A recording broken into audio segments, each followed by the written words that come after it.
immigrant rights and Black Lives Matter. Where do these two movements connect? And why is that connection so critical for progress in the USA? It's all coming up right here on the Laura Flanders Show this week, the place where the people say it can't be done, take a back seat to the people who are doing it.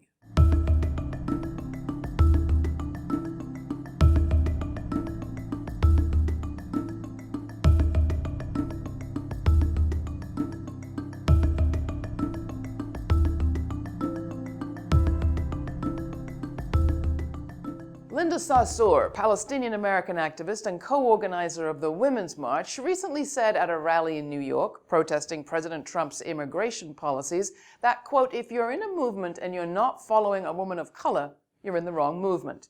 Well, we here at the Laura Flanders Show tend to agree. This week on the program, we're revisiting our interview with Black Lives Matter co-founder and executive director of the Black Alliance for Just Immigration, Opal Tometi. We talked last year, and she shed light on the need to push for national and international coming together of movements for immigrant rights, economic, gender, and racial justice, and more.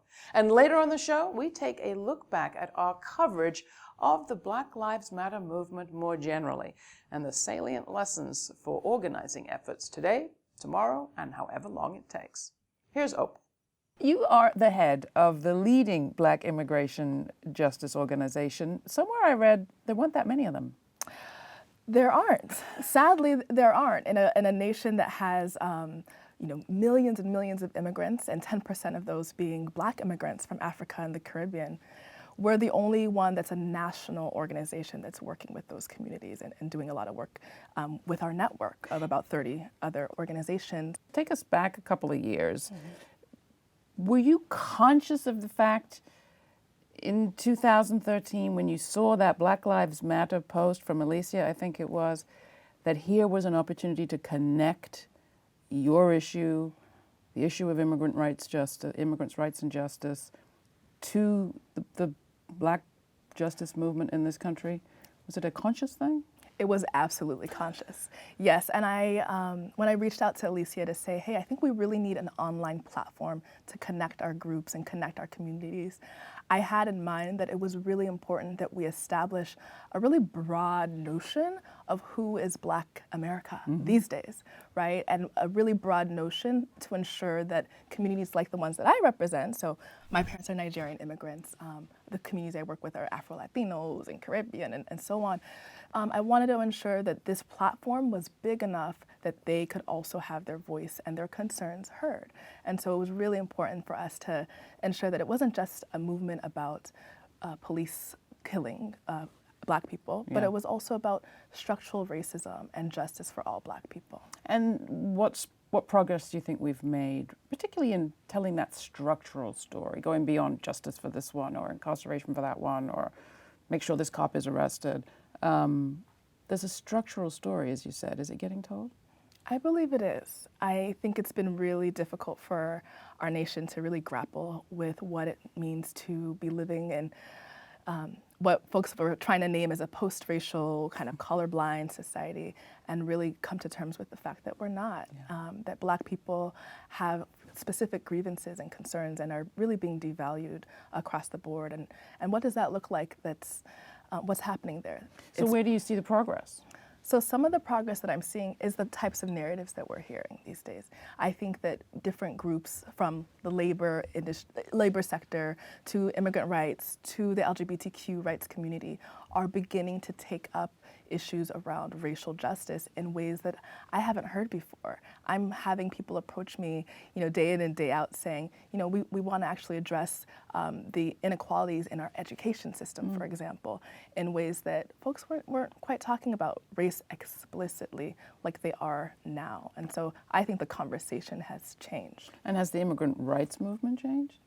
The immigrant rights movement is changing. Diplomatically. It's changing. I think folks are really blown away by what they're hearing and seeing in the news. The immigrant community has been suffering a great deal of backlash and hate for many, many years. I'm from Arizona, and in many ways Arizona was kind of ground zero for anti-immigrant laws and the testing of these different types of draconian laws like SB 1070. And so I think people were fighting those types of pushbacks and rollbacks, and with that, didn't really take notice of what was happening in the broader Black community. And so I think as they're seeing the killings, as they're hearing more and more stories of inequity and seeing the structural conditions of Black communities, they're becoming more and more aware, and they're taking note also that there are Black immigrants in the movement who also have specific issues that need to be addressed. Now, you said you're from Arizona, but Nigeria also got mentioned. Do you want to tell us your story a little bit? Yes, thank you. So my parents are immigrants from Nigeria. They migrated to Arizona looking for a better future for their children, basically, and for going to school. And being born and raised and coming of age in Arizona, I knew really acutely the impact of racism on my own family, but also on my community. How so? So, I remember many, many times my dad being pulled over by the cops, being racially profiled for, what we call driving while Black. But the implications for an immigrant are quite different depending on your immigration status and depending on a number of different things. And so that was a real concern for my family. Time and time again, we would have aunts and uncles and different people in our community who were being profiled and who some of which were detained and some of which were deported. So do you feel the international aspect of your life is being brought into this Black Lives Matter movement? We talked to Patrice about going to England and Palestine, Ireland as well. She said she wanted there to be closer international ties, that this needs to be a global movement. Is it moving in that direction? I know that you were in a meeting of immigrant rights groups in Europe not so long ago. Yes. So it's actually happening now. And I think what's really great is that the way that we have technology these days and we're using social media and different tools, we're able to connect more quickly with our comrades in different parts of the world.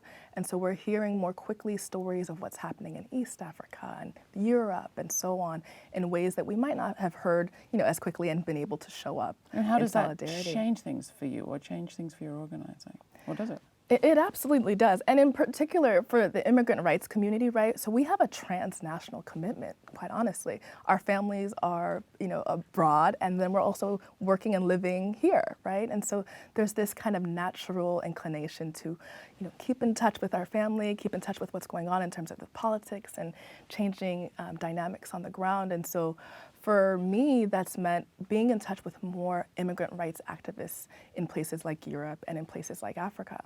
So as you mentioned, I was in Berlin meeting with a number of different immigrant rights organizations from across Europe. And are there particular policy positions or policies that you think give you an opportunity to talk about these questions, to fight? I'm thinking of trade policy, the Trans-Pacific Partnership, things like that. Yes. So I think that there are some opportunities for us to connect the dots, right? So there's the stuff that happens with our foreign policy, but there are also transnational corporations, which I think we can follow. And I'm thinking, as you mentioned, the Trans-Pacific Partnership, this is international, right, a trade agreement that's in the works right now that many of our communities actually don't know much about and will actually be acutely impacted by it. And this is imperative that we actually name that this thing is taking place. Yeah. We look at the history of transnational corporations and these foreign trade policies like NAFTA, so the North American Free Trade Agreement, and how that devastated our communities, not only in the United States, but abroad, right? So in places like Mexico, displacing 6 million farm workers, forcing them to migrate to northern parts of Mexico and even across the border, right, to the United States, really changing the demographics, but also really undermining their own livelihood, their dignity, and their ability to stay home and be with their families. So we're talking about a very big picture, and I want to ask you a little bit about your strategies as an organizer when it comes to getting people to absorb a big picture. I think the way that we do it is by being open to who it is that we really are. So I'm thinking about the Haitian immigrant community that I work with right here in Brooklyn, New York, right, in Crown Heights, and how they're at the margins of even the immigrant community here, right? The lowest wages, highest unemployment, most discrimination in the workplace. But they're also witnessing some family members in the Dominican Republic being deported, right? And being dehumanized at their core. The Dominican Republic recently just withdrew citizenship status or even immigration status, residency status for Haitians, people of Haitian descent. Right, they're denationalizing Dominicans of Haitian descent. And we know that people here who are Haitian and their allies care about that. Yeah. We know we can't sit idly by while that's taking place. You're part of something called the Safety Beyond Policing movement. Yes. What is that? Tell us about that. So Safety Beyond Policing is a campaign that myself, members of the Black Alliance for Just Immigration, Black Lives Matter, Million Hoodies, Black Youth Project, and a number of organizations across New York City have launched. And this is a campaign that really re-examines our notions of safety on our terms, right? So safety meaning our ability to reside in dignified communities, right? Our ability to have a good job, our ability to get mental health services and support when we need it, as opposed to what we're seeing in New York City, which is the hyper-policing of low-income communities. And oftentimes those low-income communities are Black or brown. And so we're saying, let's stop criminalizing poverty. Let's stop policing poverty. Why don't we do things to address those challenges that our communities are having? And are you having any luck inserting those metrics into a movement or into a moment where people are saying, well, we'll reform policing, we'll add body cameras? So what we're saying is we have to actually challenge the very notion of criminalization of our communities. And so with that, we can actually see that happen at the very local level. So for example, in New York City, we had a budget and the city council's examining the budget, negotiating the budget, and for $170 million, they could have 1,300 more police in New York City. Or a whole lot of other things. Or a whole lot of other things. And so our challenge, right, is as a people to advocate for other things, other resources for our communities as opposed to police. We already have the largest law enforcement in the nation, and the 7th largest military is the NYPD, the way that they're militarized and weaponized. That is happening here in New York City. And so what we can do at the local level is challenge the very notion that we need more police and say we actually need a lot of other things. Educators, social workers, public health professionals. But we lost that fight even with a progressive caucus majority inside the city council and a mayor who says he's for police reform. Right, and so that thing that happened, right? So that whole, they undermined us, right? People are now beginning to question our entire system. How can democracy play out when we didn't actually have a say in where those monies went? And that is on Bill de Blasio and the city council to account for that. I want to close by asking you about something that I read from Ta-Nehisi Coates recently, where he talked about the American dream. And he said the American dream is inseparable from slavery because slavery is the dream. Oh, wow.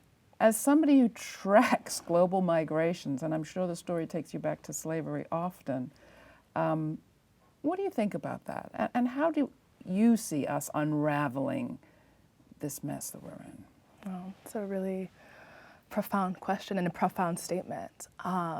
And I think the sad reality is that we do hear echoes of enslavement, of forced migration, of capture, of exploitation in the ways our current migration happens. Right now, there are billions of people who are forced to migrate according to the United Nations.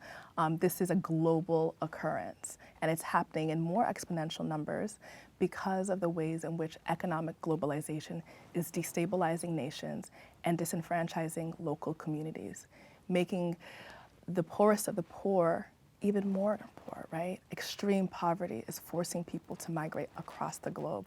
So they might be migrating to different parts of Africa, they might be migrating to Europe, they might be going to the US. And that's happening because they're being exploited. And sadly, on top of that, we're seeing the criminalization of their movement, right? And I think this really reminds me of enslavement, right, of Black people. It's not the exact same. I would never conflate it and say that it's the exact same, but there are elements that are there.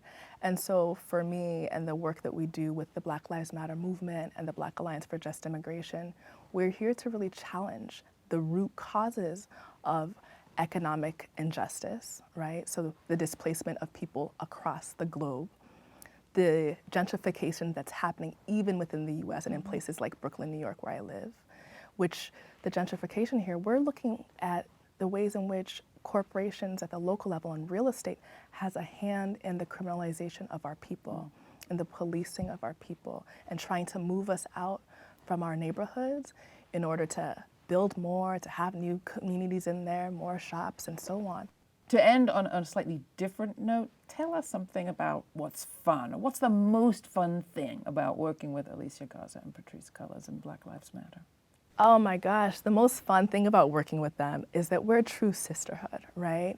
We are learning more and more about one another, and we're challenged by each other in terms of learning about who it is that we are, right? So from being queer Black women to me having the roots of immigrant parents and being able to share more intimately like our upbringings. We come from really different places. And so it's just been really amazing to have this sisterhood that's gone from a very unique local kind of occurrence, and it's now having implications and flourishing across the world. Thank you so much. Thank really, you. it's great having you on the show. Appreciate it. You can see my interview with Patrisse Cullors and also my interview with Alicia Garza at our website. And you'll be able to find out more about our guest, Opal Tometi, there too. Thanks.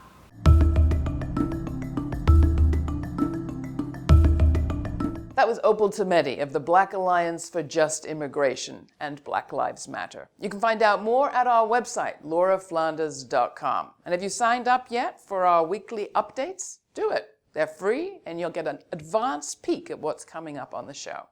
Next, we revisit our coverage of the Black Lives Matter movement with a compilation from the coverage we've done over the last year. Take a look. Black Lives Matter really started as a love note to our people. It was really important that we establish a really broad notion of who is Black America these days.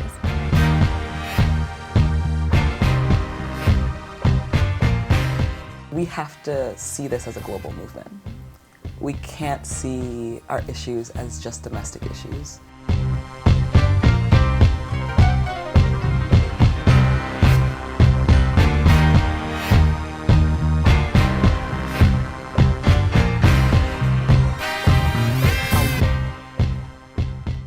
In the aftermath of the acquittal of George Zimmerman in the murder of Trayvon Martin, I know I personally felt like I got punched in the gut. Living Black in America, we do know that it's rare that justice is served for Black communities. The other thing we were hearing was, this is a terrible tragedy, and so what we need to do is X, Y, and Z. X, Y, and Z being pull up your pants. X, Y, and Z being we need to vote, we need better education, we need stronger families. But all of those things really blame Black communities for our own conditions. I think the mere fact there are folks who have to say that, like I matter, that means there's inherently something that's telling me that I'm not. Let us live, let us explore, let us, be able to live within our bodies and be comfortable. The issue was never just about Mike Brown. It was about an endemic system, an endemic sort of history of police violence. There can't be economic justice in this country unless there's racial justice in this country. The refusal of folks in the U.S. to see what it is that we are doing around race recreates these structures of segregation.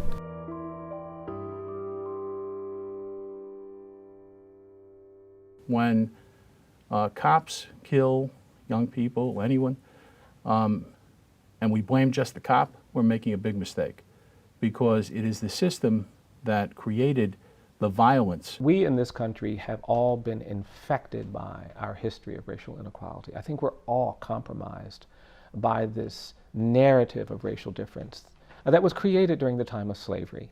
And if we're going to free ourselves, if we're going to cure this infection, we're going to have to talk about these eras in our history that we have not yet addressed. The constitutional amendments during and after the Civil War were supposed to free African American slaves. It did something for about 10 years. Then there was a North-South Compact, which essentially granted the former slave-owning states the right to do whatever they wanted. And what they did was criminalize black life. That capacity to kill is actually a precondition for the capacity to incarcerate. And so we have to address both of those problems. And in order to do that, we have to think about the entire social order. What kind of economy do we want to live in? And how can we organize it in the richest country in the history of the world? The function of law enforcement in the United States is to police the lines or perimeters, as you would say, around sex and gender and around sex and sexuality as much as they are around race. So one of the things that we've been trying to talk about is how the exclusion of women and girls actually undermines the ability to see the structural dimension of the problem. We have a community of folks that are oppressed in many ways in black and brown communities by different state systems in different ways. We can't think that we can empower them in these communities by saying we're just going to empower the men in the communities, because we're just sort of extending, reflecting, mirroring this sort of patriarchal framework that says that men are front and women are second. And that's not what we need. That's not where we're at.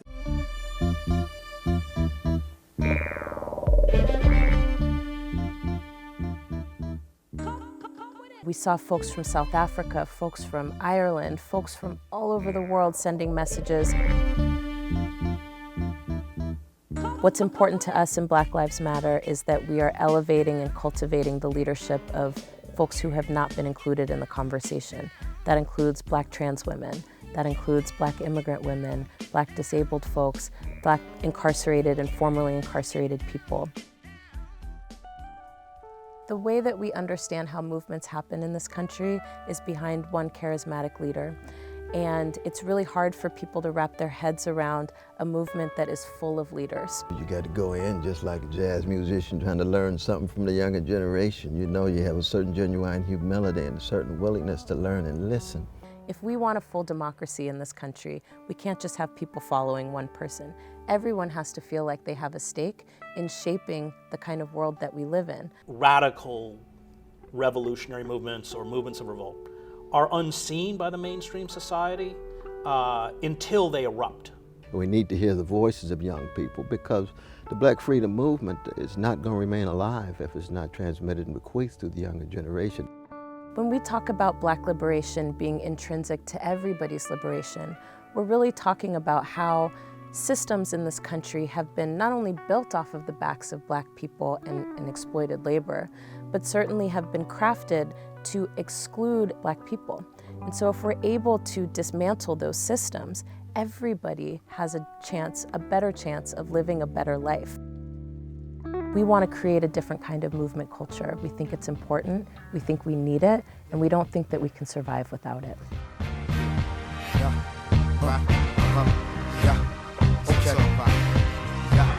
Check it out. Move if you got the nerve. Lash out for your just desserts. It's not. Take a breath. Are you breathing? Really? I noticed the other day that I hadn't exhaled in weeks. There just doesn't seem to be time under the onslaught of executive orders from the White House. If the number one goal of the incoming administration was to stress civil society, they've done it. They need to dig out George Bush's banner and stand in front of it on an aircraft carrier somewhere. Mission accomplished. And that, I suspect, is exactly the point. If Naomi Klein was writing shock doctrine today, I bet she'd call the Trump term so far one great big shock event. Shocks, as we know, are intended to throw society into chaos, and that's just what we're seeing. At least I am. Protests every evening, new emergencies before breakfast. President Trump seems to be pushing every available panic button just to see which ones work. bald-faced lie to the press and see if they can stay focused. Ban immigrants from certain countries and faiths just to try it out. Fire all the senior State Department staff, the ones with actual relations with foreign leaders. Fire the Attorney General, shake up the National Security Council, and create an unaccountable executive team that is packed with partisan bullies and propagandists, but lacks almost anyone with experience in government. If the goal was to stress civil society, cities, the courts, the press, the diplomatic corps, even the military, check, check, check, check. So what's next? As historian Heather Richardson's pointed out, shock events can work in two ways. Confederate leaders used shock to railroad early Southern states into leaving the Union. Lincoln used the same shock to pull together a brand new coalition that rededicated itself to government. A government of the people, by the people, and for the people, in fact. More prosaically, we can get tired and exhausted and short and impatient with each other, or we can breathe in and consider. Anna Julia Cooper taught us that a bridge or a people is only as strong as its weakest link, and Trump and Bannon seem to know exactly where our weakest link is. It's the one we feel to each other. That prophetically American, always bitterly contested definition of the people. The movement for Black Lives asked the question clearly, whose lives matter? Who's in We the People, and who's out? I reckon if we can take a moment and breathe into that question, we just might make it through this, and even get to somewhere better.